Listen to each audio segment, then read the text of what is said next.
မင်္ဂလာပါကျွန်တော်ရဲ့ channel လေးတိုင်းကြိုဆိုလိုက်ပါတယ်ကျွန်တော်ရဲ့အကြောင်းအရာလေးကတော့ Smile Coin နဲ့ Mobile Legend Diamond နဲ့ Budget UC ဝင်နေတဲ့အကြောင်းပဲဖြစ်ပါတယ်ကျွန်တော်တို့ကပထမဆုံးဆို Chrome ဖြစ်ဖြစ် Google ဖြစ်ဖြစ်ဒီနေ့တည်းတစ်ခုတည်းဝင်လိုက်ပါကျွန်တော်က Chrome နဲ့တိုင်ဝင်ပြပါမယ် Chrome နဲ့ကိုရောက်ပြီဆိုရင်ကျွန်တော်တို့က Smile One ဆိုပြီးလက်ရှာပါမယ် Smile One ဆိုတာလေးကိုလက်ရှာပြီးတော့လို့ဒီ browser လေးကိုတွေ့ရင်ကျွန်တော်တို့အဲ့ထဲဝင်ပါမယ်အထက်ဝင်ပြီးတော့လို့ကျွန်တော်ကဒီထက်ရောက်လာပြီဆိုရင်အကောင့်မဖွင့်ရတဲ့တူတွေကကျွန်တော်ပြထားတဲ့နေရာလေးကိုနှိပ်ပြီးတော့မိမိကြိုက်နေတဲ့ရာ Google အကောင့်တစ်ခုနဲ့ password ရိုက်ထည့်ပြီးတော့အကောင့်ဖွင့်နိုင်ပါပြီကျွန်တော်တို့အကောင့်ဖွင့်ပြီးသားဖြစ်တဲ့အတွက်တစ်ခါတည်းဝင်ပြပါမယ်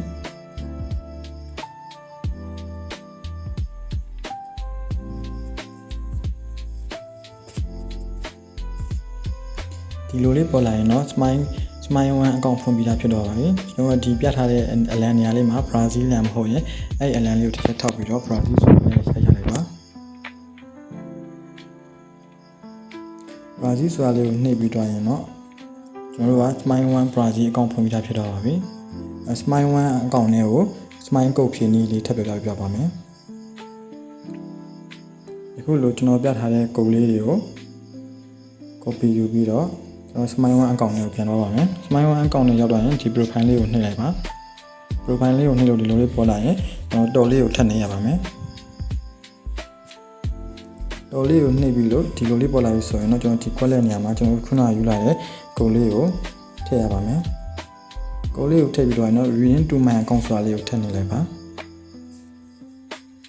ဒီလိုလေးပြလာပြီဆိုတော့ကျွန်တော်တို့က Smile Coin 300ထည့်ပြီးသားဖြစ်တော့ပါလိမ့်မယ်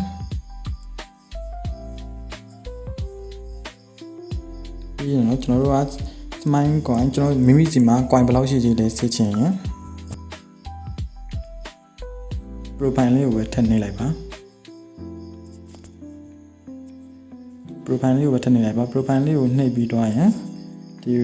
dollar sign နေရာလေးကိုနှိပ်လိုက်ပါအဲ့ဒါလေးကိုနှိပ်ပြီးတော့ရင်เนาะမိမိ Smile One အကောင့်ထဲမှာ coin ဘယ်လောက်ရှိလဲဆိုတာစစ်နိုင်မှာဒီညာလေးမှာစစ်နိုင်ပါတယ်အဲ့တော့ Smile One အကောင့်ထဲကို coin ထည့်ပြီးတော့ရင်เนาะ